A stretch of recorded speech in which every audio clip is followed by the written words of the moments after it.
कत्यूरी राजाओं का यहाँ पर शासन था। राजाओं की कुलदेवी माँ राजराजेश्वरी का मंदिर है। ऐसा ऐतिहासिक प्रसिद्धि की जगह है ये, और यहाँ लगातार पूजा होती रहती है राजेश्वरी भगवती की। चमोली के विकासखंड पोखरी में 52 गढ़ियों में से एक नागनाथ गढ़ी में 9 दिवसीय पूजा अनुष्ठान प्रारंभ हो गया है। पुष्कर पर्वत पर विराजमान नागनाथ गढ़ी अपने ऐतिहासिक, धार्मिक और भौगोलिक दृष्टि से प्राचीन काल से ही आकर्षण का केंद्र रहा है। यहाँ माँ राजराजेश्वरी का प्राचीन मंदिर है। ये स्थान नागों की पूजा, शिव आराधना और तांत्रिक साधना के लिए जाना जाता है, जहाँ अखंड चंडी हवन और मंत्रोच्चार के साथ विशेष पूजा अर्चना की जाती है।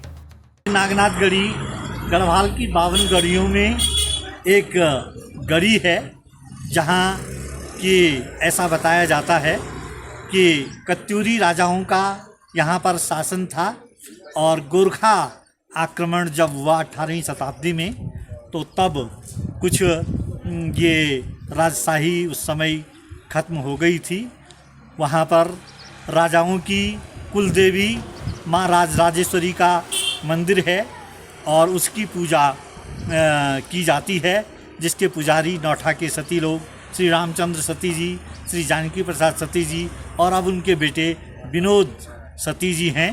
सबसे पहले तो सभी को बधाई और शुभकामनाएं, जिन्होंने जो है इस कार्यक्रम में बढ़ चढ़ करके हिस्सा लिया है।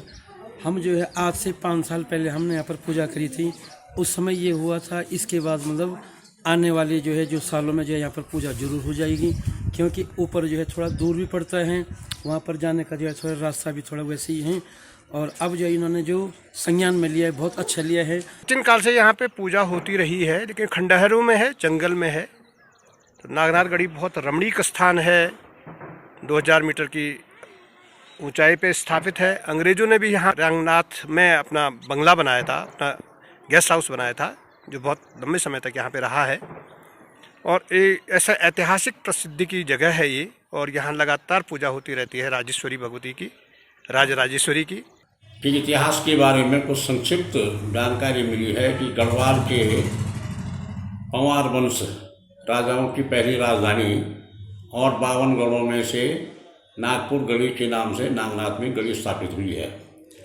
और उसमें उस समय राजाओं के जो दरबार था, उसमें 84 खंडर छोटे बड़े लगा करके आज भी उनके अवशेष वहाँ पर देखने में आते हैं।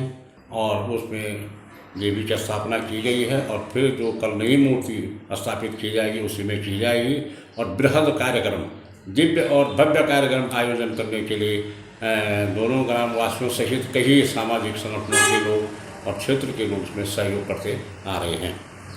अपने भाई विनोद को इस के लिए करने के लिए मैं सहयोग कर रही हूँ। बाकी मेरा कोई स्वार्थ नहीं है और निजी स्वार्थ तो कुछ भी नहीं है। मुझे इस क्षेत्र का विकास और हमारे उत्तराखंड राजगढ़ी की जिस प्रकार जम्मू कश्मीर में वैष्णो देवी है, उस तर्ज पर मैं चाहती हूँ कि हमारे उत्तराखंड नागपुर क्षेत्र की राजराजेश्वरी जिस प्रकार वैष्णो देवी विकसित है, उसी प्रकार बस बन जाए। बस मेरा ये स्वार्थ जरूर। सर्पदोष की शांति, रक्षा, भय से मुक्ति और मानसिक शक्ति के लिए यहाँ विशेष अनुष्ठान होते हैं, जिसके लिए देश भर से लोग यहाँ आते हैं। यहाँ आज भी नौठा के सती परिवार द्वारा ही पूजा की जाती है।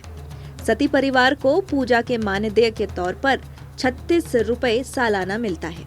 स्थानीय लोगों ने यहाँ आपस में सहयोग कर एक छोटा मंदिर बनाया है। जल्द ही यहाँ राजस्थान से आई संगमरमर की माता राजराजेश्वरी की मूर्ति स्थापित करने की योजना है।